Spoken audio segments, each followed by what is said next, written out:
বিএনপির স্থায়ী কমিটির সদস্য সালাউদ্দিন আহমেদ গ্রেপ্তার হয়েছে। সালাউদ্দিন আহমেদ র এজেন্ট কেন এবং কিভাবে সালাউদ্দিন আহমেদ র এজেন্টে পরিণত হলো? নিজেকে রয়ের এজেন্ট বলায় যা বললেন বিএনপি নেতা সালাউদ্দিন আহমেদ। জনাব নাসির উদ্দিন পাটোয়ারি জনাব সালাউদ্দিন আহমেদ সম্পর্কে ভয়ঙ্কর কতগুলো ফৌজদারি অপরাধের অভিযোগ করেছেন। সালাউদ্দিন আহমেদ চাঁদাবাজি করেছেন, ঘের দখল করেছেন। আসসালামু আলাইকুম সম্মানিত প্রিয় দর্শক, আশা করি সকলে অনেক ভালো আছেন। দর্শক, আজ খুবই গুরুত্বপূর্ণ একটি ভিডিও নিয়ে এই মুহূর্তে আপনাদের মাঝে হাজির হয়েছি আমি। এবার কিন্তু বিএনপি নেতা সালাউদ্দিন আহমেদের একেবারে 12টা বাজিয়ে দিয়েছে ডক্টর ইউনূস সরকার। হ্যাঁ দর্শক, সে যে ভারতের রয় হয়ে কাজ করছে সেটার কিন্তু একেবারে বিস্তারিত সব প্রমাণ সহ কিন্তু পেয়েছে ডক্টর ইউনূস সরকার। এমনকি তার এলাকায় চাঁদাবাজি থেকে শুরু করে দখলদারিত্ব কি না করছে তার দলবলেরা। হ্যাঁ দর্শক, এই সকল বিস্তারিতই কিন্তু প্রমাণ সহ হাতে এসেছে ডক্টর ইউনূস সরকারের, যার ফলে কিন্তু হাতে নাতে ফেসে গেছেন বিএনপির নেতা। তাই দর্শক, আজ আর কথা বাড়িয়ে আপনার মূল্যবান সময়টুকু আমরা নষ্ট করব না। শুরুতেই কিন্তু ভিডিওর কিছু অংশ বিশেষ দেখতে পেয়েছেন, এবার দেখবেন বিস্তারিত। তার জন্য আপনাকে ধৈর্য ধরে সম্পূর্ণ ভিডিওটি কন্টিনিউ করতে হবে, তবে কিন্তু আজকের নিউজটির একেবারে বিস্তারিত আপনি ভালো করে বুঝতে পারবেন। তাহলে চলুন সম্মানিত প্রিয় দর্শক, আর কথা না বাড়িয়ে আপনার মূল্যবান সময়টুকু আমরা নষ্ট করব না। শুরুতে এক এক করে পর্যায়ক্রমে আগে সেই গুরুত্বপূর্ণ আলোচনাগুলি দেখে আসি। সালাউদ্দিন আহমেদ র এজেন্ট। এখন প্রশ্ন হচ্ছে কেন এবং কিভাবে সালাউদ্দিন আহমেদ র এজেন্টে পরিণত হলো? আসলেই কি তিনি র এজেন্ট নাকি গুজব? বিএনপির স্থায়ী কমিটির সদস্য সালাউদ্দিন আহমেদ শেখ হাসিনা সরকার ক্ষমতা থাকাকালীন তার গুম হওয়া ও ভারতে যাওয়া নিয়ে নানা প্রশ্ন উঠেছে। 10 মার্চ 2015 বিএনপির মুখপাত্র সালাউদ্দিন আহমেদকে গুম করা হয়। এর প্রায় 2 বছর আগে 17 এপ্রিল 2013 বিএনপির সাংগঠনিক সম্পাদক ইলিয়াস আলীকে গুম করা হয়। ইলিয়াস আলীকে গুম করে মেরে ফেললে সালাউদ্দিন আহমেদকে মেরে ফেলা হয়নি, বরং গুমের 61 দিন পর তাকে ভারতের শিলংয়ে পাওয়া যায়। এরপর টানা 10 বছর তিনি ভারতেই অবস্থান করেন এবং হাসিনার পতনের পর তিনি দেশে আসেন। এখন প্রশ্ন হচ্ছে ইলিয়াস আলীকে মেরে ফেললেও তাকে কেন মেরে ফেলা হয়নি? তিনি কি মৃত্যু ভয়ে নাকি স্বেচ্ছায় রয়ে যোগ দেন? দলের স্বার্থে নাকি হানি ট্রাপের ব্ল্যাকমেইল হন, নাকি রয়ের টাকাকে র এজেন্টে পরিণত হন? সবগুলো প্রশ্নের উত্তর মিলবে র অ্যাকচুয়ালি কিভাবে কাজ করে সেই প্যাটার্ন দেখলে। র মূলত 4টি উপায়ে তাদের টার্গেটকে ঘায়েল করে। প্রথমত টাকার লোভ দেখায়, দ্বিতীয়ত হানি ট্র্যাপ করে, তৃতীয়ত ক্ষমতায় বসানোর লোভ দেখায়, চতুর্থত ভয় দেখায় তথা হত্যার হুমকি দেয়। সালাউদ্দিন আহমেদের ক্ষেত্রে হয়তো ক্ষমতার লোভ বা হত্যার হুমকিটাই বেশি কার্যকর হয়। তাকে গুম করে টানা 61 দিন আয়না ঘরে রাখা হয়েছিল। সেখানে তাকে ফিজিক্যাল এবং মেন্টাল টর্চার করা হয়। কাবু করতে গিয়ে হয়তো ইলিয়াস আলীকে কিভাবে গুম করে মেরে ফেলছে সেই ভিডিও অডিও অথবা গল্প বলে ভয় দেখিয়ে তাকে বশ করে। সালাউদ্দিন আহমেদ কি ভয় এবং ক্ষমতার লোভে রয়ের ফাঁদে পা দিয়েছে? তিনি কি সত্যি রয়েছেন?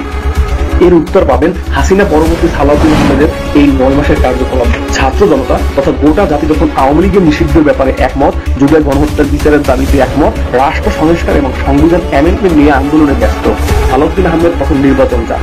সবাই চাচ্ছে ডক্টর ইউনূস ও তার উপদেষ্টা পরিষদ গণহত্যার বিচার করে এবং সংবিধান অ্যামেন্ডমেন্ট করে একটি সুষ্ঠু নির্বাচন দিক। অন্যদিকে সালাউদ্দিন চাচ্ছে আগে নির্বাচন পরে সংস্কার। এমনকি তিনি আওয়ামী লীগের নিষিদ্ধের বিরোধিতাও করে যাচ্ছেন। গোটা জাতি যখন চাচ্ছে ডক্টর ইউনূস আরো কিছুদিন ক্ষমতায় থেকে দেশের পুরো করাপ্ট সিস্টেমকে চেঞ্জ করে দুর্নীতিমুক্ত ফ্যাসিস্ট মুক্ত একটি সুন্দর গণতান্ত্রিক বাংলাদেশ পেতে, ঠিক তখনই সালাউদ্দিন চাচ্ছে ডক্টর ইউনূসের পদত্যাগ। তিনি বলেন ডক্টর ইউনূস চাইলে পদত্যাগ করতে পারেন, জনগণ বিকল্প কাউকে বেছে নেবে। রাষ্ট্র পরিচালনার বিষয়, এখানে আবেগের কোনো বিষয় নাই, আবেগ তাড়িত হয়ে কোনো সিদ্ধান্ত নেওয়ার বিষয় নাই। আমরা তো ওনার পদত্যাগ চাইনি, তারপরেও যদি উনি ব্যক্তিগতভাবে মনে করেন যে ওনার অসুবিধা উনি থাকতে চান না, তখন জাতি সেটার বিকল্প চিন্তা করবে। যেখানে সালাউদ্দিন আওয়ামী লীগের রাষ্ট্রপতিকে অব্যাহতির ব্যাপারে অবস্থান নিয়ে তিনি বলেন রাষ্ট্রপতি অবসর হলে দেশের সংবিধান সংকট দেখা দিবে, সেখানে তিনি ডক্টর ইউনূসের পদত্যাগকে স্বাগত জানাচ্ছে। এ থেকেই বোঝা যায় আওয়ামী লীগ ও রাষ্ট্রপতি তাদের সমস্যা নয়, তাদের সমস্যা হচ্ছে ডক্টর ইউনূস। ভারত ও আওয়ামী লীগের একমাত্র শত্রু ডক্টর ইউনূস। ডক্টর ইউনূস এমন একজন ব্যক্তি যার জন্য না পারতেছে ভারত কিছু করতে, না পারতেছে আওয়ামী লীগ পুনরায় ফিরে আসতে, আর না পারতেছে বিএনপি ক্ষমতায় যেতে। সালাউদ্দিন আহমেদ পড়েছেন মহাবিপদে, তিনি করেন তো কি করেন, তাই তিনি বাধ্য হয়ে ভারতের সুরেই কথা বলতেছেন। ভারত, আওয়ামী লীগ এবং বিএনপির একমাত্র শত্রু এখন ডক্টর ইউনূস।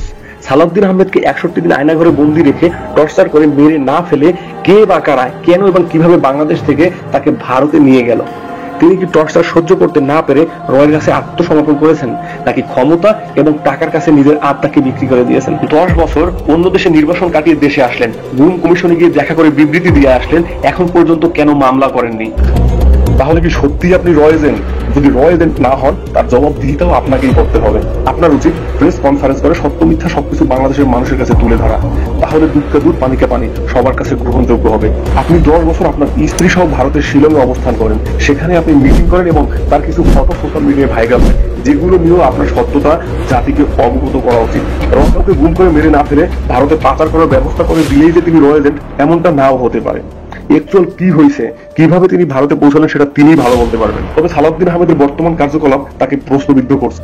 ইলিয়াস হোসেন এবং পিনাকি ভট্টাচার্য সালাউদ্দিন আহমেদের কিছু ফটো সোশ্যাল মিডিয়ায় আপলোড দিলে বিষয়টি খুব আলোড়ন তৈরি করে। তো সালাউদ্দিন আহমেদকে বলবো, একচুয়াল ফ্যাক্ট কি সেটা আপনিই ভালো জানেন।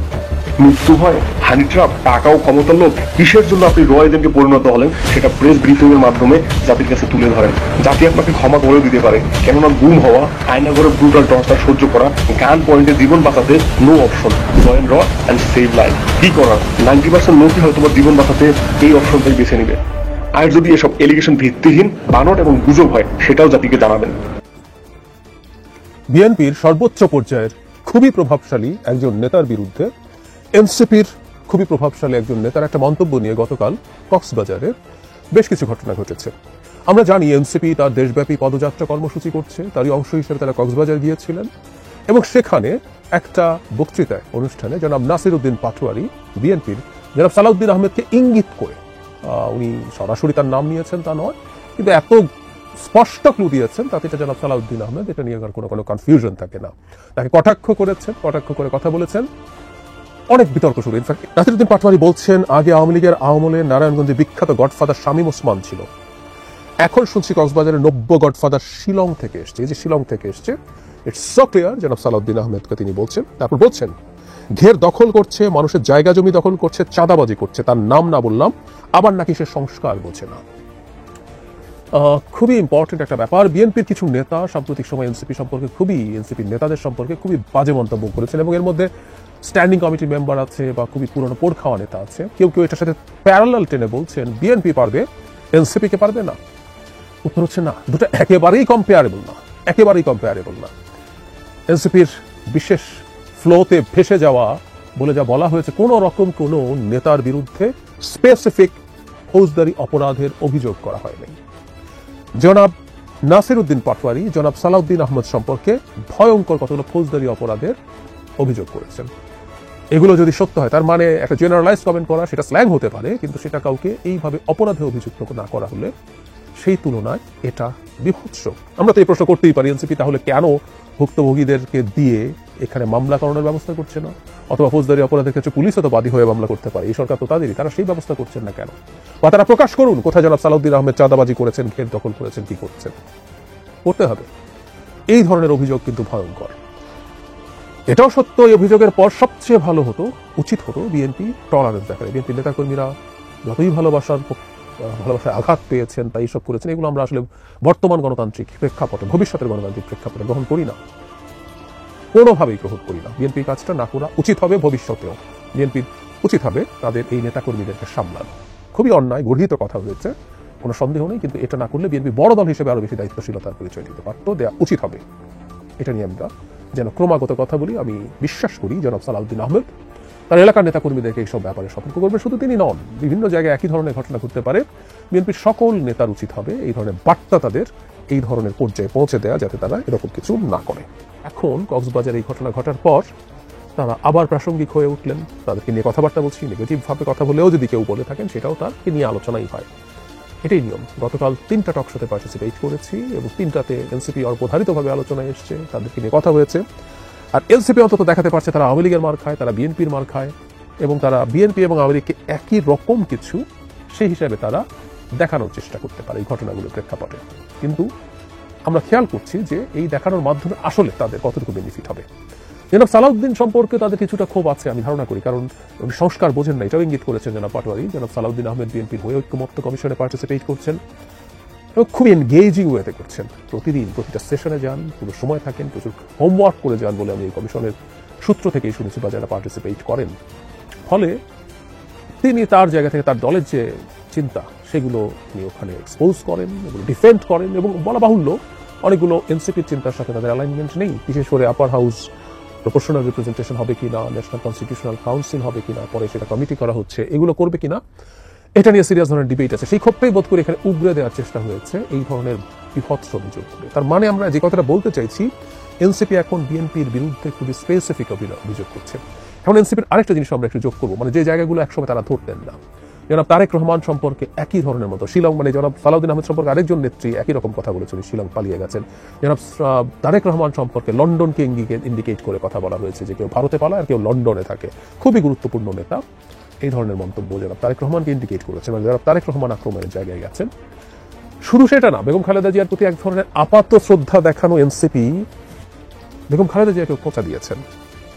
জনাব নাহিদ ইসলাম, আমি এনসিপির যাকে সবচেয়ে শান্ত, ধৈর্যশীল এবং গভীর ইমোশনের মানুষ মনে করি, তিনি অন্তত উৎকো কথা, ফাটকা কথা বলে ফেলেন না এরকম। যেন নাহিদ ইসলাম বলছেন, আমরা গোপালগঞ্জের নাম পরিবর্তন করে দিতে আসিনি। স্পষ্টভাবে বেগম জিয়াকে ইন্ডিকেট করেছেন, আমাদের মনে আছে নিশ্চয়ই। তার বাড়ির সামনে বালির ট্রাক রাখাকে কেন্দ্র করে তিনি ক্ষুব্ধ হয়ে ধরে একটা মন্তব্য করেছিলেন। আর আরেকটা ব্যাপার আমার একটু বলা দরকার বলে মনে হয়, তারা নির্বাচন পেছাতে চান। শুধু সেটাই না, তারা সম্প্রতি এই যে বিএনপির সাথে কনফ্রন্টেশন করে চাপ তৈরি করতে চাইছেন, যাতে তারা বিএনপির কাছ থেকে ইলেকশনে কোনো লেভারেজ পান। তাদের সিটের এক্সপেকটেশন আছে, তারা কিছু আলোচনা করেছেন সিট নিয়ে। এই ধরনের একটা আলাপ নিয়ে আমি একটা ভিডিও করেছিলাম। এবি পার্টি জনাব মুজিবুর রহমান মঞ্জু এই ধরনের একটা কথা বলেছিলেন। তিনি খুব কনফিডেন্টলি বলেছেন তা না, তিনি জেনেছেন, শুনেছেন, এভাবেই বলেছেন। কিন্তু এরকম ফিসফাস আমরা শুনি। আসলে এনসিপি এটা চাইতেই পারে, তারা কোনো না কোনো জোটে তো হয়তো যাবে, সেটা কি বিএনপির সাথে যাবে নাকি জামায়াতের সাথে যাবে, এই আলাপগুলো আছে। সুতরাং বিএনপির উপরে যদি চাপ তৈরি করা যায়, তাদের সিটের আন্ডারস্ট্যান্ডিং এর সুবিধা হতে পারে। সুতরাং এই যে তীব্র চাপ তৈরি, এটাকে এমন না যেটা চিরস্থায়ী কোনো শত্রুতার বিষয়, সেটা নাও হতে পারে। এটা এই কারণে হতে পারে। হোয়াট এভার, আমি ব্যক্তিগতভাবে মনে করি রাজনীতিতে কতগুলো রেড লাইন আছে, এটা একটা রেড লাইন ছিল। এই রেড লাইনগুলো আমরা ক্রস না করা ভালো। আমরা সমালোচনা করব, বিতর্ক করবো। আমি এটা বলি যে বিএনপির সংগঠন হিসেবে কতগুলো অপরাধ বেশ কিছু মানুষজন করছে, স্পেসিফিকলি এরকম কেউকে না বলেও, যদি প্রমাণ না থাকে, সেগুলো নিয়ে তারা রাজনীতি করবেন। তারা বিএনপি খারাপ, তুমি বিএনপির কাছে যেও না, তুমি আমার কাছে আসো, এটা বলবেন। একটা ব্যক্তিকে নিয়ে এই ধরনের অভিযোগ, ফৌজদারি অপরাধ অভিযোগ এইভাবে করা, এটা বিভৎস। আর একটা কথা একটু যোগ করে রাখা জরুরি হবে, এই যে শিলং থেকে, শিলং চলে গেছেন, শিলং পালিয়ে গেছেন, শিলং থেকে, মানে শিলং অবস্থান করা নিয়ে সোকল্ড খুবই ভেরি ইনফ্লুয়েন্সিয়াল অ্যাজ ওয়েল, কিন্তু মানে সংখ্যার দিক থেকে আমি জানি না আদতে কতটুকু ইম্প্যাক্ট তারা রাখেন। কিছু ইনফ্লুয়েন্সার আছেন, তার এই গুম হওয়া নিয়ে কটাক্ষ করে, এবং এনসিপিও এই কটাক্ষ করছে। আমি প্রায় বলেছি যে সেই গ্রুপটার সাথে, তাদের সাথে এনসিপির অ্যালাইনমেন্ট বিভিন্ন ক্ষেত্রে আমরা দেখি। মানে একটা মানুষ বর্বরতম একটা অপরাধের শিকার হয়েছেন, সেই মানুষটাকে নিয়ে তাচ্ছিল্য বিদ্রুপ করা হয়। এটা অত্যন্ত নিম্নরুচির পরিচয়, অত্যন্ত নিম্নরুচির পরিচয়। হতেই পারে তার সংস্কার নিয়ে আলোচনা তাদের পছন্দ হচ্ছে না, তাদের চিন্তা ভিন্ন হতেই পারে, কিন্তু তার জন্য এই জিনিসগুলোকে কটাক্ষের পর্যায়ে নামা এনসিপির মতো দলের কাছ থেকে আমরা এক্সপেক্ট করি না। মুখে অন্তত তারা নতুন বন্দোবস্তের কথা বলে। সম্মানিত দর্শক শ্রোতা, আজকের এই সম্পূর্ণ ভিডিওটি দেখার পর দর্শক আপনার কি মনে হয়েছে? অতি শীঘ্রই কি বিএনপির নেতাকে গ্রেপ্তার করা দরকার নয়? কারণ সে যে কার্যক্রমগুলি দর্শক চালাচ্ছেন, এগুলি কিন্তু একেবারে কিন্তু রাষ্ট্রবিরোধী। এমনকি দেশ তো লুটে পিটে খাচ্ছেনই, সঙ্গে কিন্তু দেশের জনগণেরও ক্ষতি করছেন তারা। শীঘ্রই কিন্তু এদের বিরুদ্ধে ব্যবস্থা নিতে হবে ডক্টর ইউনূস সরকারকে, না হয় কিন্তু দেশ কিন্তু অচিরেই কিন্তু ধ্বংস হয়ে যাবে। তাই দর্শক, আজকে আপনার কাছে অনুরোধ থাকবে, এই সম্পর্কে আপনার মতামত কি সেটা কিন্তু অবশ্যই আমাদের কমেন্ট বক্সে জানাবেন, কারণ আপনাদের মতামতটুকু আমাদের কাছে খুবই গুরুত্বপূর্ণ। দর্শক, এই মতামতের কারণে কিন্তু আমরা পরবর্তীতে আরো গুরুত্বপূর্ণ নিউজগুলি আপনাদের সামনে তুলে ধরতে আগ্রহী হব। দর্শক, কাজ কথা বলে আপনার মূল্যবান সময়টুকু আর নষ্ট করবো না। আজ এ পর্যন্তই। আশা করি সকলে অনেক ভালো থাকবেন। খোদা হাফেজ।